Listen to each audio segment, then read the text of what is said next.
По снежните врнежи интензивно се расчистуваат улиците во Куманово. Јавното претпријатие Чистота и зеленило ќе продолжи со своите работни активности во централното градско подрачје и во вечерните часови, велат надлежните.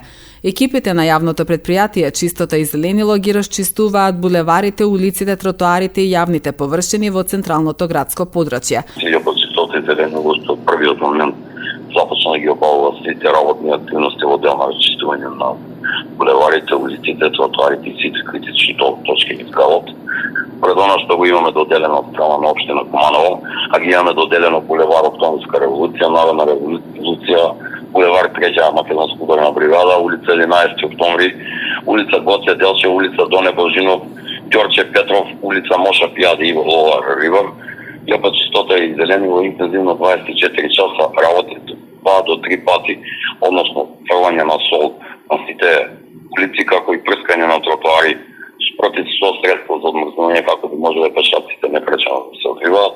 А во меѓувреме исто така и во останати делови кои не ни се во програма, гледаме да ги расчистиме според нашите можности, како би можело населението да биде заштитено од било какви ризици. До сега ние немаме опски од граѓаните што се однесува до централното градско подрачје, може би во некои делови во централното градско подрачје кои не биле стигнати на страна на другиот оператор, меѓутоа ние синхронизирано заедно и ќе работиме како би можеле целиот град од територија на општина да биде изчистена. Екипите ќе продолжат и во вечерните часови, значи 24 часа ние сме спремни за овие временски услови со механизации, со луѓе и со ресурси, како што е сол и ајсмелт.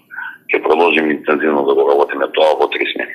Приватната компанија Кооп Инженеринг работи на отстранување на снегот од патиштата во приградските населби и селата во Кумановско. И екипи на приватната компанија се на терен, работат со сите расположиви средства. Се расчистува по приоритет. Располагаме со 100 тони сол, ризла не се фрла. Улиците и реоните за кои сметаме дека не се целосно расчистени, како на пример улицата Васко Карангелески и село Тромеѓа, повторно се расчистуваат, изјави Момчило Јовановски од секторот за комунални работи и инфраструктура.